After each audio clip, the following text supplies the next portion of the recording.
Dear students, हम बहुत बार मौसम विभाग द्वारा दी जाने वाली ये जानकारी सुनते हैं। में अब तक सिर्फ 168 mm वर्षा हुई है, जबकि मौसम वैज्ञानिक मानते हैं कि जुलाई माह में 322 mm वर्षा होनी चाहिए, लेकिन हमें बताया जाता है कि इतने mm वर्षा हुई। तो ये कैसे मापी जाती है वर्षा? हमें कैसे पता चले कि कितने mm या कितने cm या कितने इंचेस बारिश हुई? तो आइए आज हम और आप इसी विषय पर चर्चा करते हैं कि एक वर्षा मापी यंत्र कैसे काम करता है। दिस इज योर टीचर संकेत बंसल और राजस्थान स्कूल शिक्षा विभाग द्वारा संचालित इस कार्यक्रम के तहत आज आपके लिए लेकर आया हूँ एक बहुत ही इंटरेस्टिंग वीडियो। तो शुरू करते हैं आज की क्लास।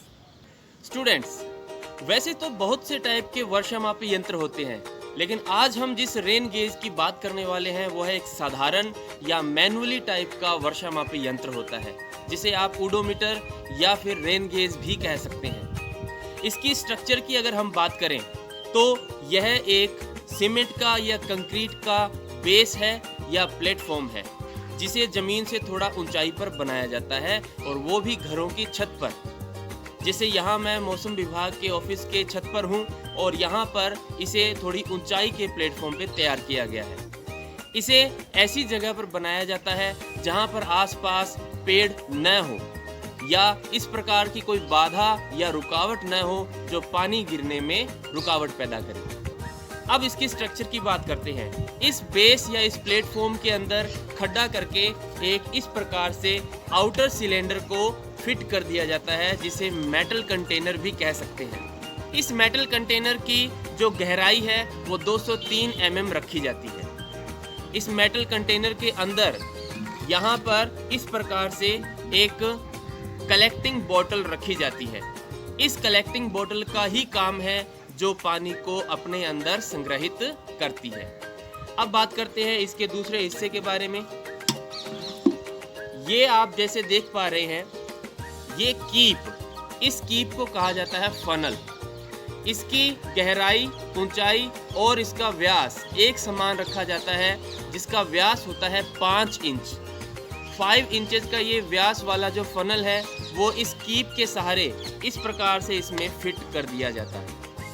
तो पानी जब इसके दीवारों पर और इसके अंदर गिरेगा तो वो टिप टिप करके यहाँ पर इस कलेक्टिंग बोतल में इकट्ठा होता रहता है इस प्रकार से। तो इसकी स्ट्रक्चर और इसकी जो कार्यविधि है वो कोई ज़्यादा खास रॉकेट साइंस नहीं है। बहुत ही सिंपल साधारण प्रकार की वर्षा मापी यंत्र है, रेन गेज है, जिसे आप स्टूडेंट्स घर पर भी बना सकते हैं। अब यहाँ पर हम इसको मापने की विधि की बात करते हैं। मान लीजिए यहाँ पर वर्षा इकट्ठी होने के बाद में इस कलेक्टिंग बोतल के अंदर इकट्ठी हो जाती है।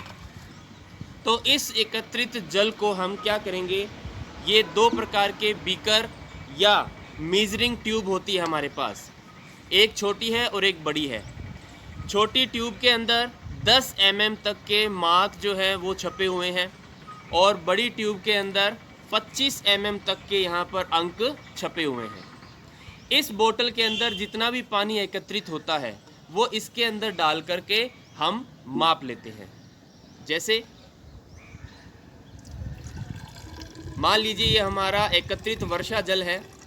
अब हम इसे मापते हैं। इसे मापने के बाद आप देखिए यहाँ पर ये माप जो है यहाँ पर 1 से लेके 12 mm तक इसमें पानी एकत्रित हुआ है। तो इस हिसाब से हमारा आज का वर्षा का जो माप है वो हो गया 12 mm।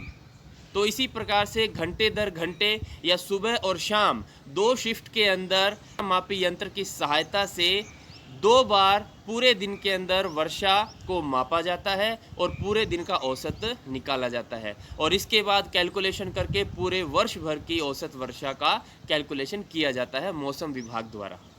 तो ये जानकारी थी हमारी वर्षा मापी यंत्र के बारे में। आप इसे साधारण एक प्लास्टिक की बोतल से घर पर भी बना सकते हैं। बहुत इजी है। ये है हमारा रेन गेज।